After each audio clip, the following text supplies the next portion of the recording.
जी, अस्सलाम वालेकुम, welcome back to the Hans traders after a long time. We are going to review luck today.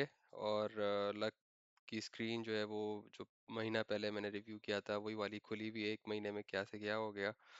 तो ये targets जो हैं वो फ़िलहाल ऑब्सलीट हो गए, क्योंकि सारी सपोर्ट्स ही ब्रेक हो गई थी वॉर सिचुएशन की वजह से। और मैंने ये बताया भी था कि अगर 420, जो कि उस वक्त बड़ा मुश्किल लगता था कि यार 420 कहाँ लग ब्रेक करेगा, लेकिन अगर 420 ब्रेक किया तो सब्सटेंशियल सेलिंग प्रेशर देखने में आएगा। और वही हुआ कि फिर ये शेयर जो है 350 भी नहीं बल्कि 330-40 पे कहीं जाके इसने ना सपोर्ट ली। और सपोर्ट भी एज एन इसलिए ली क्योंकि सीज फायर हुआ, नहीं तो पता नहीं और ये कहाँ तक चला जाता। इनफैक्ट सारे शेयर्स इस तरह कहाँ तक चले जाते हैं। तो आफ्टर द सीज फायर अभी इसने वापस बड़े जंप लिए हैं, लेकिन उसने एक फेयर वैल्यू गैप छोड़ दिया बीच में। तो फेयर वैल्यू गैप ये होता है कि बेसिकली ये वो प्राइस रेंज है, यहाँ आप देख रहे हैं गैप है, या ये वो प्राइस रेंज है जहाँ पे कोई ट्रेड नहीं हुआ। तो मार्केट इस प्राइस को फिल करने वापस आएगी। तो रीटेस्ट मुझे लगता है कि एक जो है यहाँ से इसको लेना चाहिए। 318 तो नहीं, लेकिन चलो 400 के पास हो सकता है। अब अभी ले या बाद में ले इसका कोई कुछ नहीं कह सकता। बट यहाँ पे एक मुझे लगता है कि प्राइस आ सकती है। और फिर उसके बाद ये फर्दर जो है ना अपसाइड देगी। 475 और 513 आपके टारगेट्स होंगे।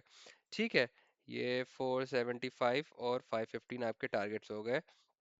इसके अलावा लेकिन ये सिर्फ इस सिचुएशन में है कि ये सीज फायर रहता है और फिर जो है ये रैली कंटिन्यू करती है, ये सस्टेन करता है मार्केट जो है ना।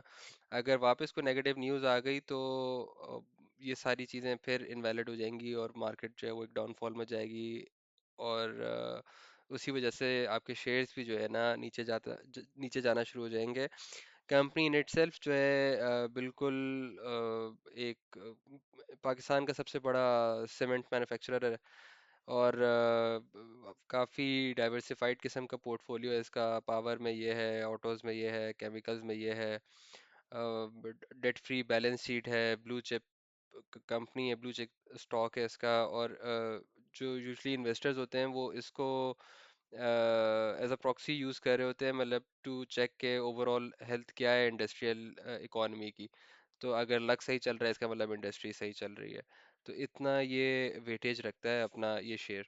तो फंडामेंटली अगर आप कहेंगे तो मैं भी इसका भी एनालिसिस कर दूंगा फंडामेंटली। लेकिन टेक्निकल्स जो हैं वो अभी मैंने आपको बता दी कि 475 and 515 are the next two possible targets if the situation remains as is, जैसी अभी है। सीज फायर हुआ हुआ है, चीज़ें बेहतरी की तरफ है। अगर तो ये कोई नेगेटिव इम्पैक्ट आता है तो चीज़ें ख़राब हो जाएंगी वापस से। और फिर लगता है उस सिचुएशन में कि वो ये वाला 400 वाला रीटेस्ट प्लस उसके बाद 350 जो इसका इनिशियल जो ये लास्ट चला गया था जहां तक, वहां तक ये फिर चला जाएगा। ठीक है, ये हो गया लक का। अब रिव्यू करते हैं एसएसजीसी। अच्छा, एसएसजीसी का भी जो है ये चार्ट पता नहीं मैंने आखिरी कब रिव्यू किया था, लेकिन तब का ही खुला हुआ है क्योंकि बीच में महीना मैंने कुछ रिव्यू नहीं किया था। तो एसएसजीसी पे मेरी प्रिडिक्शन थी कि यार वो इस चैनल में चलेगा। और अगर यहाँ से ब्रेक करता है तो एक फर्दर अपसाइड आएगी, और यहाँ से ब्रेक करता है तो क्या कहते हैं यहाँ से फिर एक डाउनफॉल में आ जाएगा। और मैंने सपोर्ट्स जो बताए हुए थे वो बताए थे 31 था, फिर 28 था। हाँ, 31 था, 28 था और फिर 18 था। तो क्योंकि जंग हो गई तो जो 18 वाली सपोर्ट थी ना ये वहीं जाके रुक गया।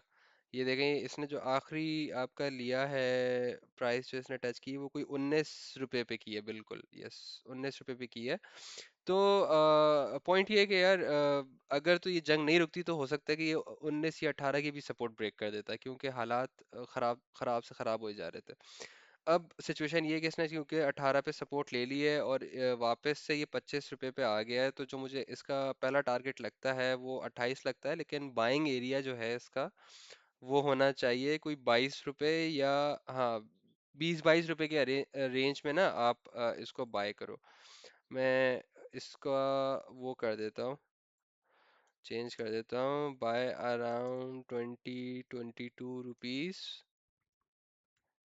For target of 28। ठीक है, पहले 20, अगर आप 20-22 पे खरीद रहे हैं तो पहले आप कुछ बेचें 25 पे और फिर आप बेचें 28 पे। ठीक हो गया।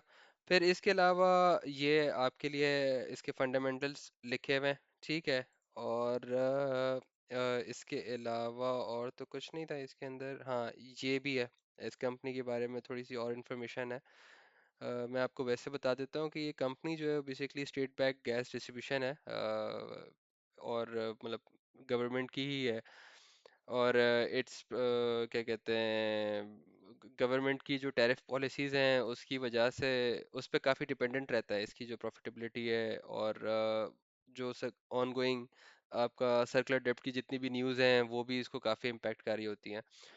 फिर अभी इसने जो है उसके बाद से खैर सबने ही रिकवरी दी है, तो इसने भी एक अच्छी रिकवरी दी है। तो खैर एनीवेज यही बात है कि इस इन शॉर्ट इसको कंक्लूड करते हैं कि यार 18 रुपये पे था, 18 रुपये पे आ गया था, वहां से सीज फायर की न्यूज़ के बाद ये गया 25 रुपये पे। मुझे लगता है कि 20-22 रुपये पे आप ट्रेड के लिए एंटर हो सकते हैं।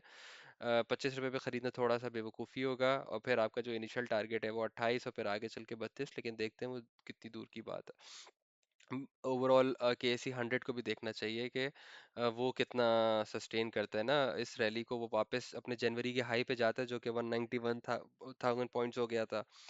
और इसने मार्च में अकेले ने 16,000 पॉइंट्स उसने डिप कर दिया। तो वो भी डिपेंड करता है कि आपका इंडेक्स कैसे जा रहा है, सिर्फ इंडिविजुअल शेयर्स तो नहीं, और मार्केट सिचुएशन भी, एज इन ग्लोबल सिचुएशन भी। फिर इसके अलावा बात करें मैपल लीफ की। मैपल लीफ के अंदर है, बल्कि मेरे ख्याल से काफ़ी हैं, दो शेयर्स काफ़ी हैं, SSGC और मैपल लीफ की।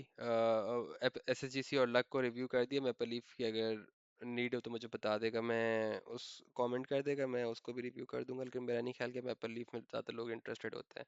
ठीक है, इसके अलावा अगर आप चाहते हैं कोई और शेयर जिसमें आप जिसके बारे में आप स्टक तो खैर इस वक्त हम सभी हैं, जो सिचुएशन है, लेकिन इंशाल्लाह चीज़ें बेहतर हो रही हैं।